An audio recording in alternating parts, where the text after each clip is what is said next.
Was our gentleman with the back pain. And now I'm going to tell you that he grew up in a religious household, but has attended religious services only a few times a year since college.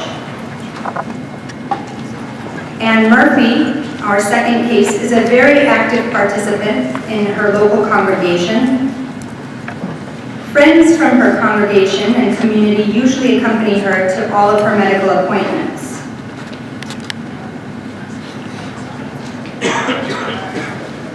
So Anne Murphy was a 29-year-old woman who was diagnosed with breast cancer, just to remind you. And then the third case was of Miriam Daniels, the 60-year-old woman suffering from symptoms of depression. And to update you on that case, she identifies herself as an atheist and repeatedly says, "I can never believe in a God who could allow so much suffering in the world." So we'll hear from our speakers how these three cases weave through and help us to address the question, how should particular spiritual and religious needs of patients be addressed and by whom? So Dr. Mormon's going to start us off.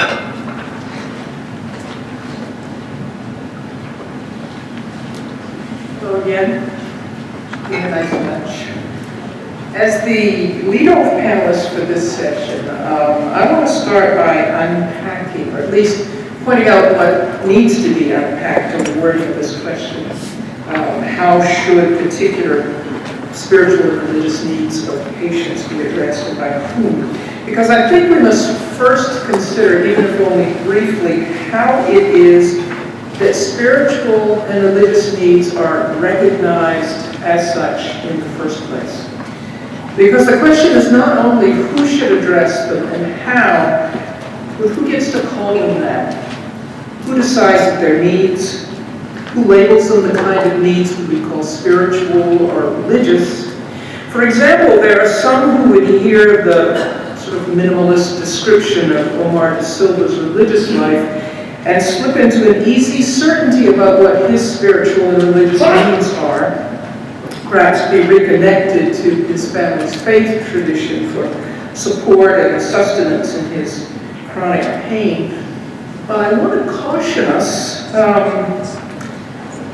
as always, you'll hear it's my theme, caution us to wait and to listen, and suggest that we look at that description and first wonder how it is that we know that about Mr. Da Silva. What was that conversation like? Why did it arise? Who was it with? Who initiated it? Where did it then lead? This isn't just a matter of working with very thin cases, right? Their thinness just highlights the basic point, which is that we're often quick. And I count myself among that league. We are often quick to make assumptions, to draw conclusions that fit within our own interests and understandings before we know enough, before we've really opened ourselves to that other person before us.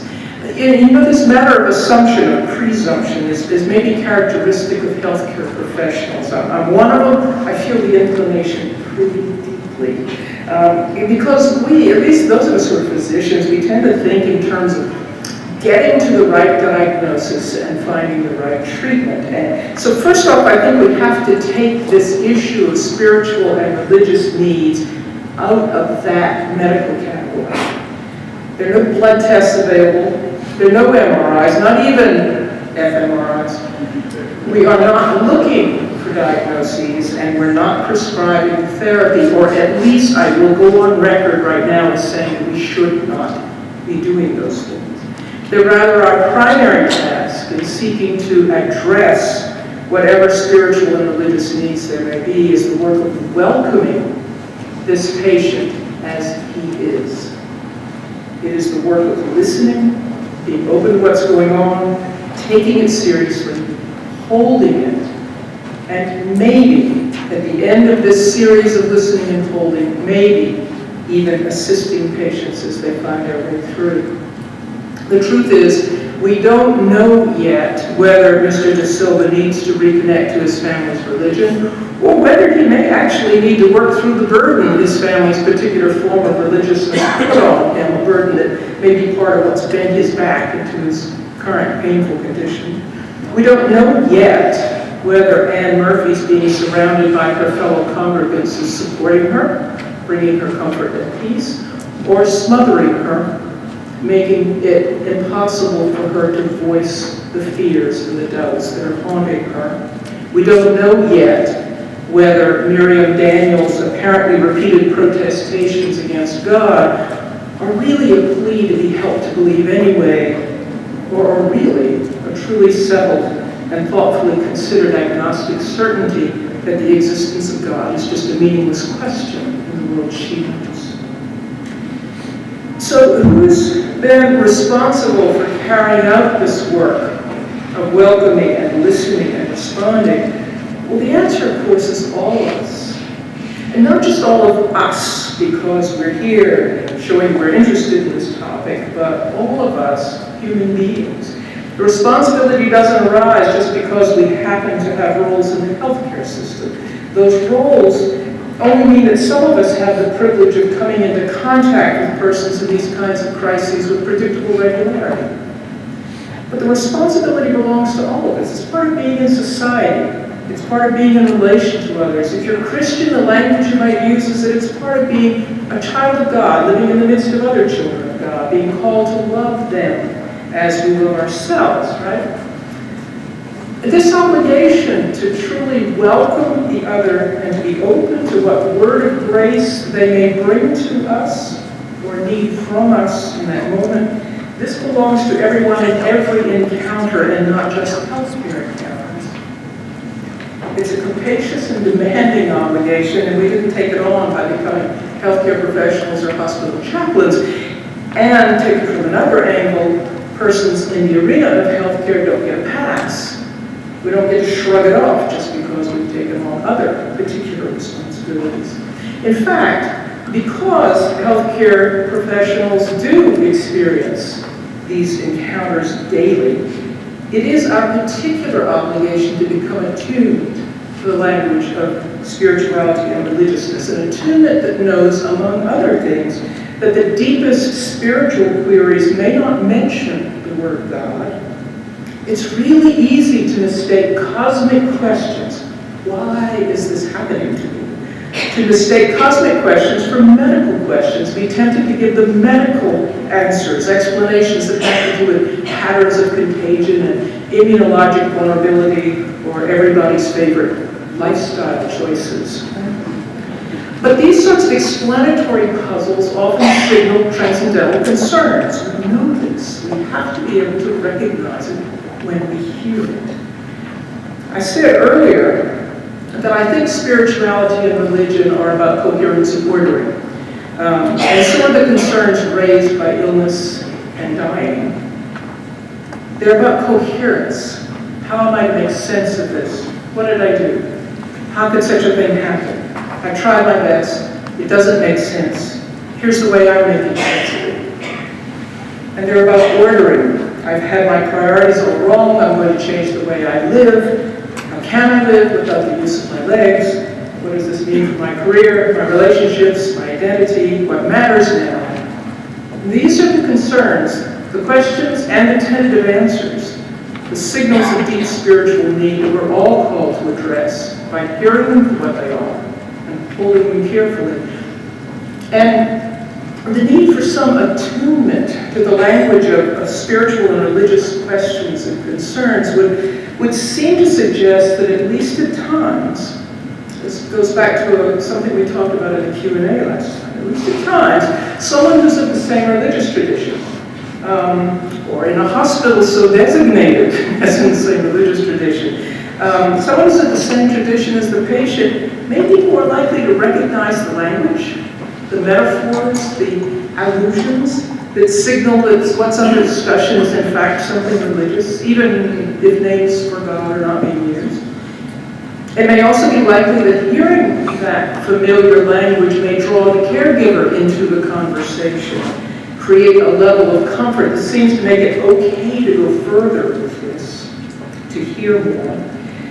If the religious traditions don't match up, then maybe the hearer won't pick up so readily on the cues, or may pick up on them but feel pushed away by them, or want to push them away, either because they reject them or because they don't think they have anything to offer. So a match of religiousness might prove to be a good thing. But on the other hand, there's always a risk in familiarity. That being well tuned to the language of the speaker may make the hearer think that she already understands what's being talked about, understands the concern, that it slots neatly enough within her own beliefs to make her think that she doesn't need to hear more. Christianity, at least, is certainly capacious enough to make those sorts of misunderstandings quite possible.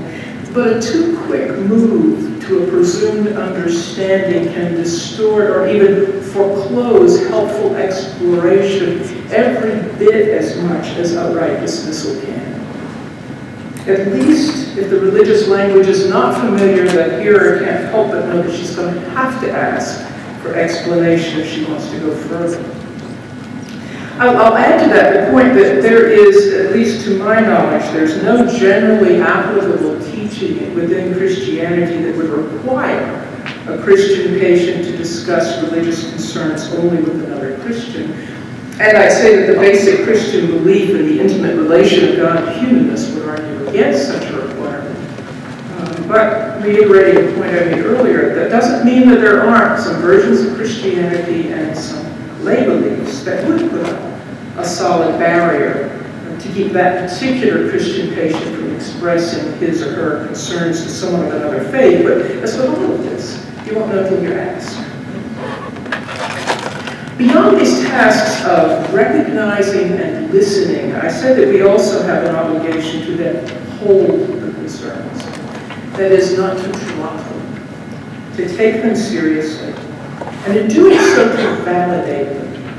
I think validation is a key task for us, most particularly for those of us who are in positions of some authority in relation to the sick or grieving person, whether that authority is medical or, to put it in Christian terms, pastoral. Validation is a signal that we do take this seriously, and it gives the patient a sort of permission to continue to do so herself. There are any number of anecdotes I could offer to you. I'm sure many of you could too, about the patient who finally musters the courage to ask some fearful question, or to speak out loud, equally common, I think, to speak out loud the conclusion that they've reached as an answer to their questions. Like Ms. Watson's declaration in yesterday's panel that she's bleeding for her sins, which we can understand as her internal answer to why me. This is her explanation. But finally musters the courage to say this, says it to the doctor or the nurse because that's the person who's there when it comes up. Because that's the person who's trusted. And importantly, because that's the person who seemed to have some authority in that medical setting to say what matters and what doesn't. So the question's asked, or the answer's proclaimed, the fear is spoken, but the doctor or the nurse doesn't hold it and says some equivalent of, that's nice.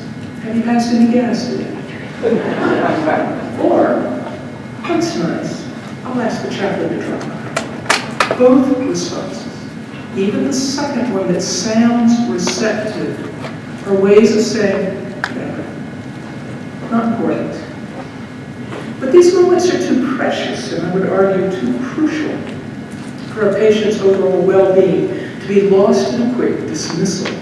There are surely many reasons why someone would walk away, would deflect the questions. They're too uncomfortable and scary. I'm no expert. Heaven knows, I don't have the time for this. Right? But it doesn't take a lot of time and zero theological expertise to say in response something like, that's an important question. It obviously matters. And then to wait for what comes next.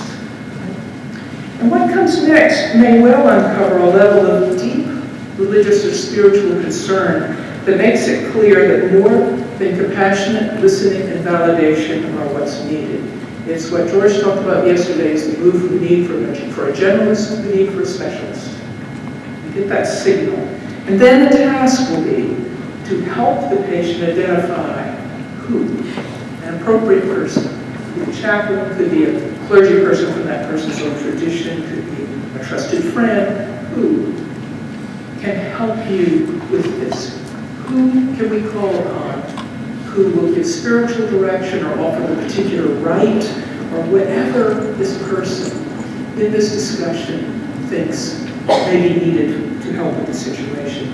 And at this point, the rather mild caveat that I offered earlier about the temptation when one recognizes the religious language as being familiar, the temptation to too quickly assume an unearned understanding of the concern becomes a stronger warning here.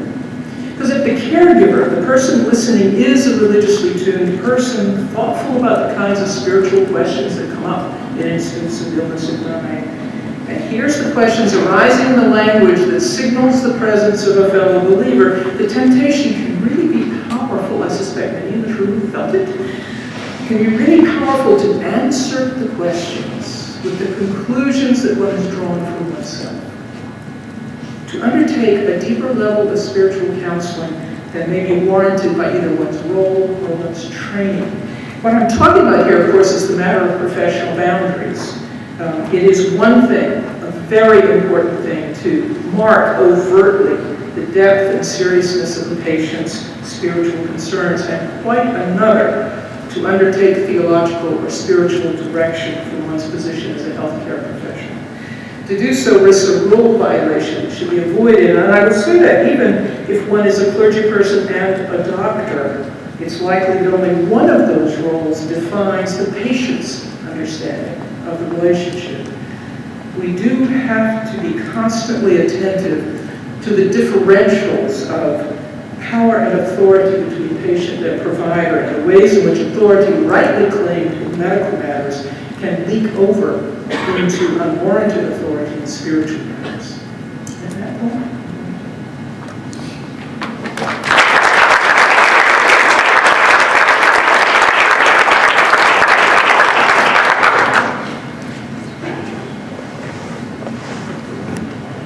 I think after that, everyone can appreciate why it was Allah's will that Dr. Mormon spoke first.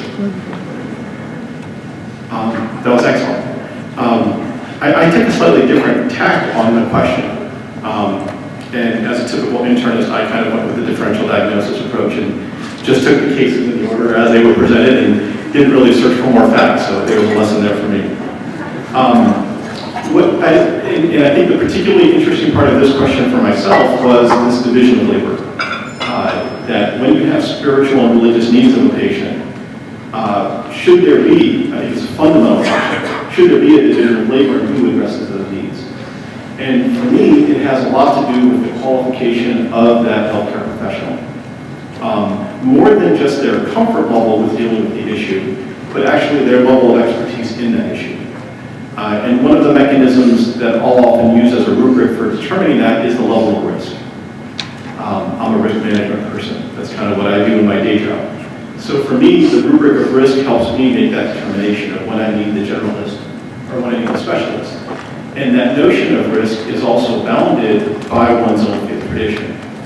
So in the Muslim faith tradition, the biggest risk that anyone could have is to their salvation. I don't think that that's necessarily unique to a Muslim. But if you perceive that there's a risk in this conversation of the issue at hand, that there's a potential risk to somebody's salvation as a salvational component, or the issue is of that such a magnitude, then it's very quickly easy to figure out that the risk being that big, you probably need to call in for a specialist. In that circumstance, in our circumstance, maybe an imam, what we would call an alim, a very knowledgeable person, to seek some help in terms of understanding what is the salvational component or the implications of a particular conversation or issue that's been raised by a patient. So I think that's one construct that's helpful in the circumstance for the notion that there is a division of labor. That division of labor is really based on a division of expertise and an appreciation for that expertise. Another sort of challenging part of this question for me was particular spiritual and religious needs, and those were defined. They were mentioned sort of separately in this question. What is the notion of the spiritual need of the patient? And again, not necessarily that being my academic forte, but the spiritual notion being sort of a much more generalized notion. I think we had talked before that the spiritual can be independent of one's relationship with God. It can be what a human being needs. I think sometimes spiritual is a code word for something to deal with the non-physical, something that relates to the soul. And then in the context of a religious need, that term is a little bit more defined. You're talking about within a particular faith tradition or within a particular religious belief system, what is the need that that patient may have. So who defines that? I think many times a healthcare professional may be somewhat more comfortable dealing with some of the spiritual elements that a person that is reflecting in them feeling anxiety. They're reflecting some other elements that maybe the practitioner is more comfortable dealing with, and those may be couched in spiritual terms. They may be much more uncomfortable dealing with the religious aspect. Again, we talk about concordance and discordance between the provider and the patient. In a circumstance where there's a discordance, the appreciation of the religious needs of that patient is very difficult to ascertain. It's an even bigger assumption. So with sort of that as background, the notion that the medical professional is equipped to fulfill religious needs, again, for many of us, if we reach back into our traditions, I think there was a time where that kind of was an expectation of the medical profession. We have in the Islamic tradition the notion of a hakim, a wise person. That was also the word that was given to a doctor. And a part of that doctor's training within the tradition was an appreciation of these other components of the human being and other components of the religious needs of that human being may be, and what in your practice in medicine what you may encounter, that was actually a part of your training. As a Muslim physician trained in the West, how comfortable would I be answering those same questions without some sort of independent training? And the answer to that is not very comfortable at all.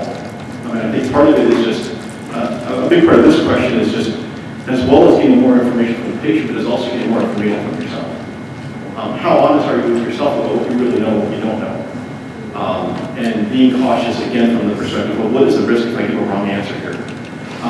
I can prescribe a wrong antibiotic for something that's a virus anyway. There's probably not that big a risk. But if I'm giving advice to a patient on their deathbed about what they should be or not say, or what they should or not do, or what they should or not bequeath, that might have a lot more impact. And I'm not in a position to be able to do that, certainly with my own limited knowledge. So again, the construct of both, I think, opening up to the patient to find out more, and then opening up to oneself to have a better sense of what you might know and what you don't know. I was particularly interested in the third case. The patient, Marion Daniels, who identified herself as an atheist and repeatedly said that she could not believe in a God who could allow so much suffering in the world. Nothing unusual that any of us would have come across a patient such as this. One of the conversations that I had when I had gotten the original case with some of my colleagues and some of the Islamic scholars that I had contact with was how would I, as a Muslim, what is my obligation towards this patient? How would I understand that obligation? And some of the advice, and what I thought was particularly interesting was, in a Muslim construct, we have the idea of values that we call sort of pre-revelational and post-revelational. And what I mean by that is, in the life of Muhammad, we have qualities that Prophet Muhammad had before he received revelation. So one of the names that was given that even the tribes around Muhammad would call him would be Al-Amin, the trustworthy one. That was a moniker that was granted to him before he ever received revelation. So the idea that people trusted him or trusted his word, that was out of his trustworthiness before he received revelation. And there's sort of a set of qualities that we think about as Muslims that are almost a prerequisite to benefit more from receiving revelation, that would actually raise you to a different level. This same idea of trust, again, a word that we commonly use in these types of relationships, I think is part of what would be the key element in dealing with this particular patient, right? The sense that I've gotten is that when you deal with a patient in this circumstance, they also have a lack of trust, and perhaps one's role in that circumstance is to give them some body at least that they can trust. It may not be a deity, but if you could establish even at that level that they could trust another human being, that would be a step towards that. And again, not necessarily from the religious obligation viewpoint, but in terms of how one coming from a religious tradition might deal with the circumstance. And I actually found that to be a somewhat helpful construct. The other element that I would add here is the need for a physician or a healthcare provider, if you are going to try to take on that role, as Lydia and I were talking about this before, she was working on her master's in theology, I'll advertise that, very impressive. But the need for some independent knowledge, some independent training that is independent of a healthcare context. I think far too often when we try to address these issues, we're always coming at it from either a case-based level, from a medical standpoint, or giving the answer in a medical context. Sometimes what's helpful if you're truly going to be interested in fulfilling a patient's religious needs is you need to step out of even your comfort zone and actually have a conversation with a theologian or formal training from a theologian or from a scholar in that area independently to understand the constructs and really what are the risks, what are the benefits, what is that structure before you try to apply it to the science. So again, sometimes the issue of trying to understand bioethics, maybe it's important to take the bio out of the ethics and just understand the ethics. Because sometimes that also comes with its own baggage. And simply appreciating that in my own experience, I certainly appreciate how much baggage I bring to the table with that. But again, those are sort of my thoughts on this. So in terms of sort of the bottom line, do I think there's a need for specialty or division of labor here? Absolutely. But I think that division of labor is contextual in the sense of what training a person has. And the idea that these skills and that ability to handle both of those spiritual and religious needs certainly could exist in the form of a single person. But that would be a very special person who has that ability, but I'm sure that they exist probably even in this crowd. Thank you.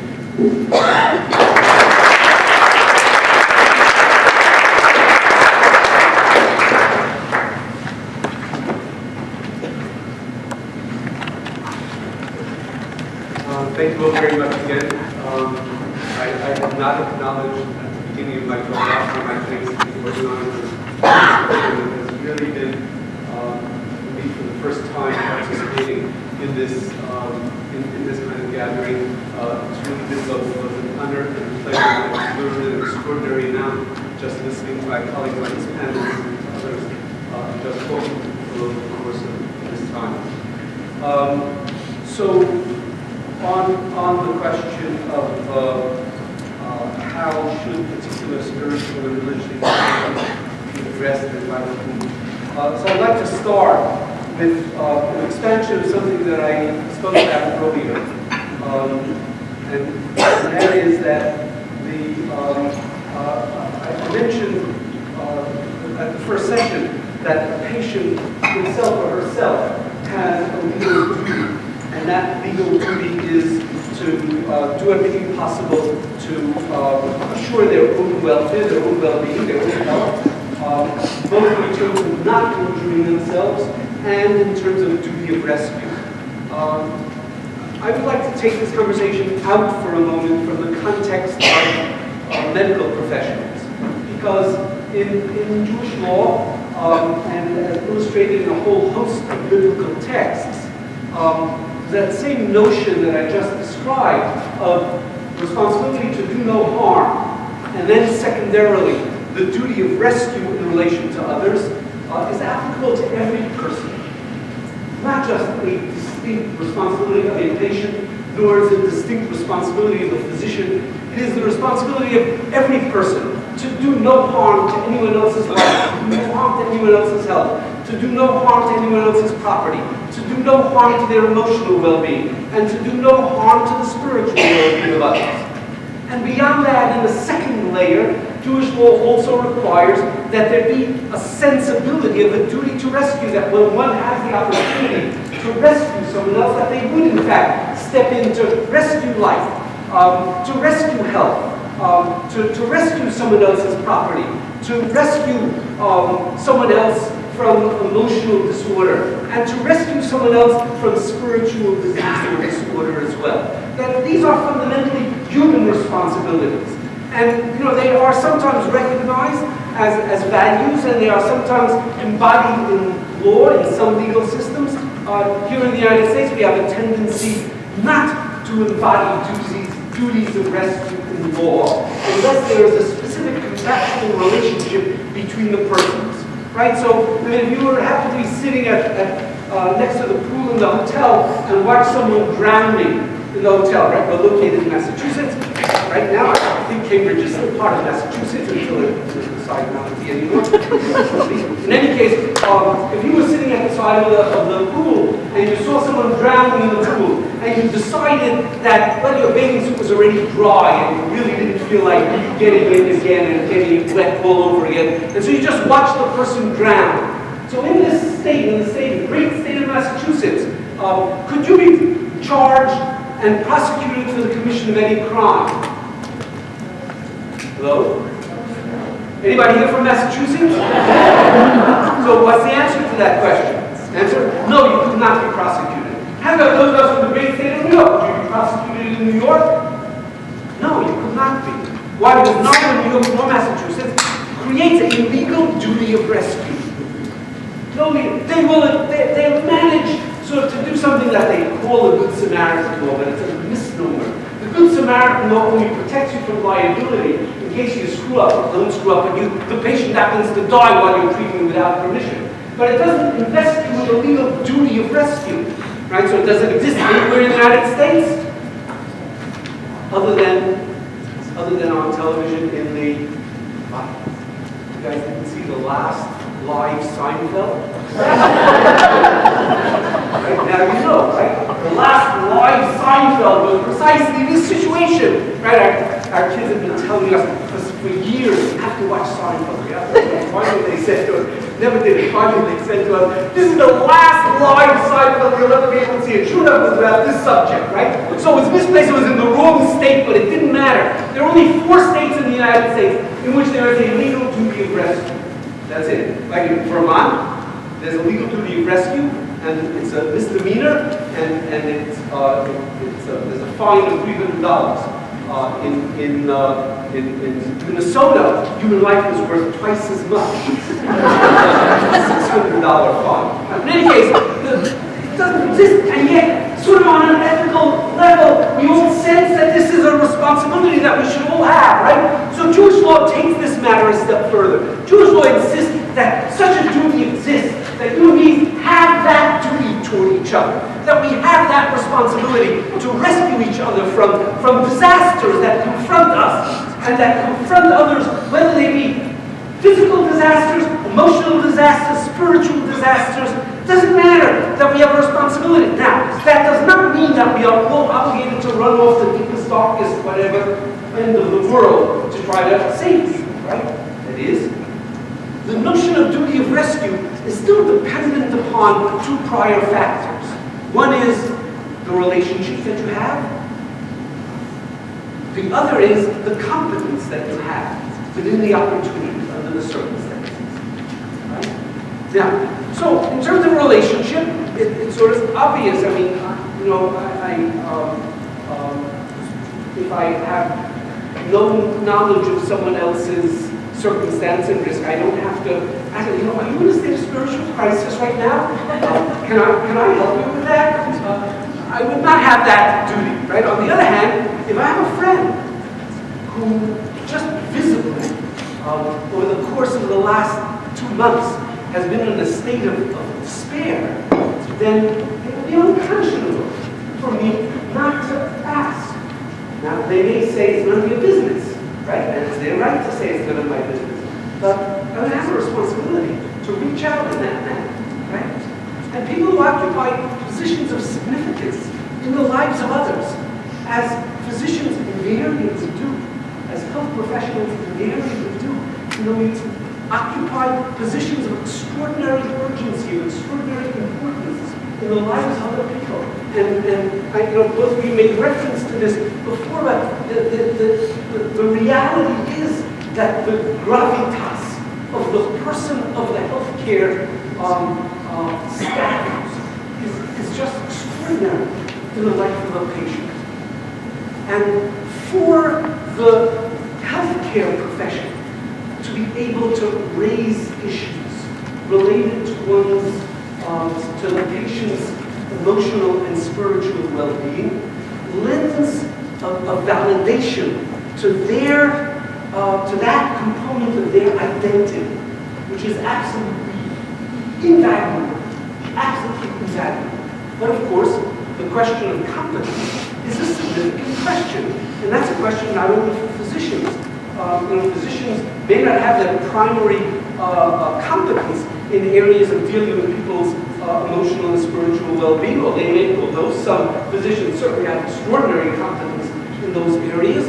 Rabbis, priests, and ministers and imams have a substantial degree of competence, most often in relation to people who share their particular religion with them, and therefore have an opportunity in relation to those persons to probe much further, to explore much further, and at the same time, multi-faith chaplains have an orientation that enables them, that trains them to work with an enormous diversity of people in different religious backgrounds, and people have to know what their competence is, and certainly need to know when to refer outward to somebody else who had greater competence in that area. But the fundamental manifestation of human responsibility, the awareness that the other's pain is really important, not only in terms of their physiological pain, but their emotional condition and their spiritual conditions. That fundamental manifestation is, I think, a responsibility that every one of us has. And within the context of whatever relationship we are dealing with other persons, we need to bring that responsibility to bear. Second, so what is the content of that sort of reaching out to another? The fundamental quality in that seems to be the recognition of the other as seminal key. That is, the recognition of the other as being created in the image of God. That fundamental humanity that we all share, in which certainly anyone who has a religious orientation would start with that assumption. God, after all, created, is described in the Torah as having created only a single couple, right? And the rabbis asked the question of why didn't only create one tree, two trees, didn't only create two lions, right? I mean, what does it mean to say that God created only a single couple? To which the rabbinic response was, it was in order to teach us something fundamental, and that is that we all share common descent. That we all share common descent. That we are all, every one of us, have the same Tzelem Elokim, the same image of God as any other human being.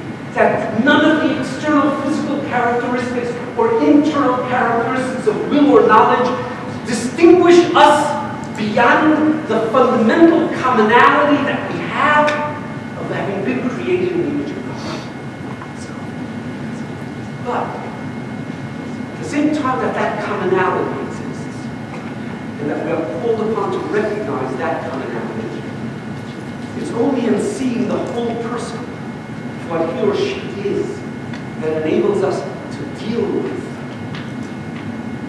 the quality of pain that individual is experiencing.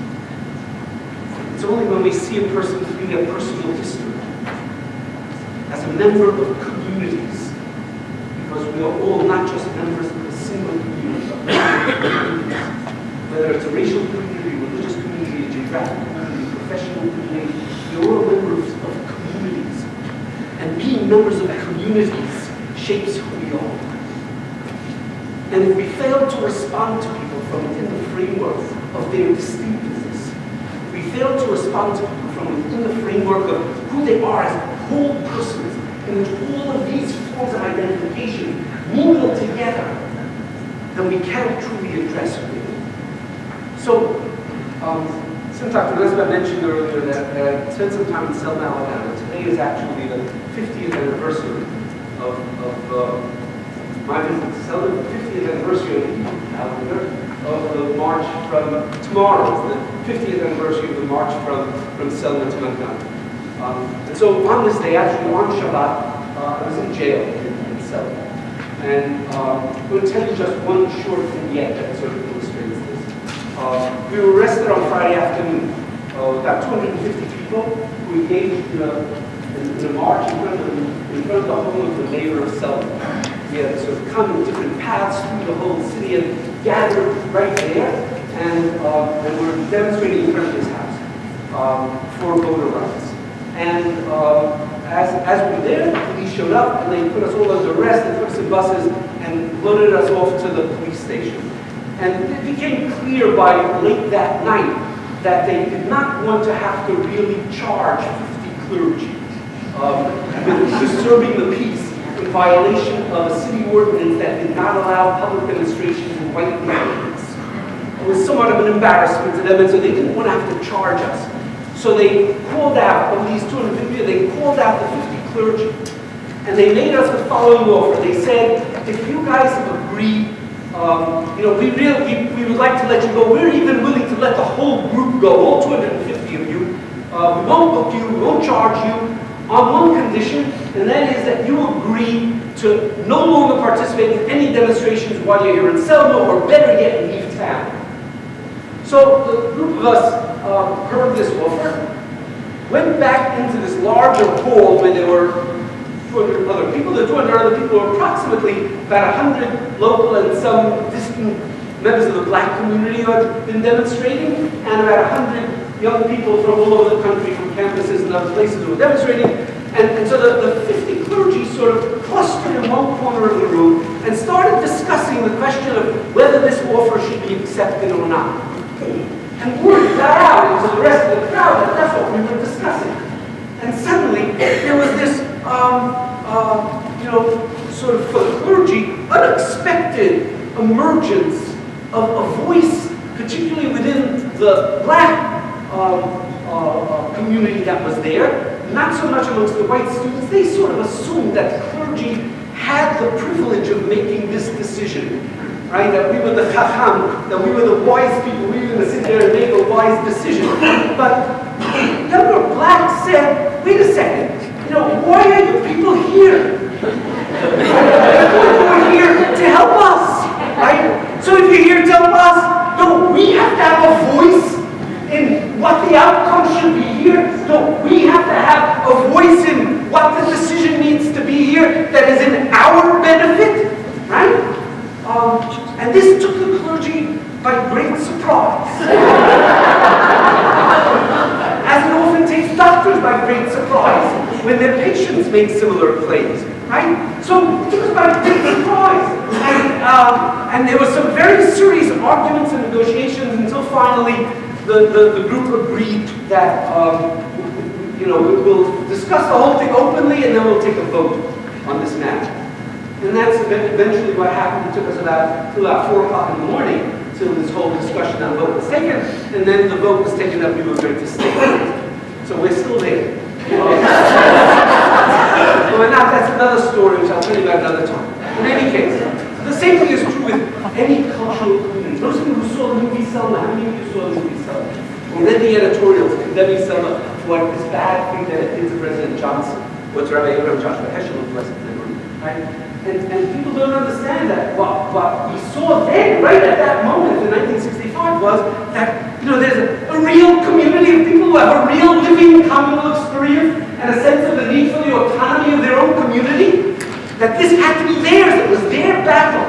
It's the battle of the patient with his or her illness that's the critical battle at stake. It's not the success or failure of the physician. The battle of the patient. And the physician and all of the other healthcare workers and the chaplains and the rest of us and the clergy all may play a critical role in helping the patient. But it's helping the patient that we're asked to do. Right? And not to gratify our own conviction that the right way for them to do it is the following.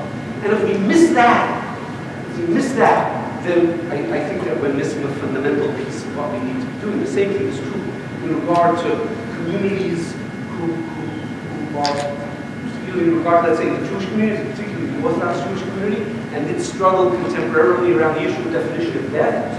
And many of us sure have come up against situations in which a particular family insists on continuing to treat and insists on continuing to keep the life going as long as possible. And if you don't understand that in the Orthodox community of the United States in particular, that there continues to be a state of stress disorder, so to speak, after the Holocaust, in which the idea of giving up life, of giving up on life, has a horrendous characterization to it, and where the notion of the need to fight for every moment of life has such a deep cultural relevance and such a deep power in people's existence that it's not simply a whim on their part, that, where it's not an attack on the American economy to try to insist that someone stay under that care. It's a deep element in their cultural identity. And with that, I'll thank you very much.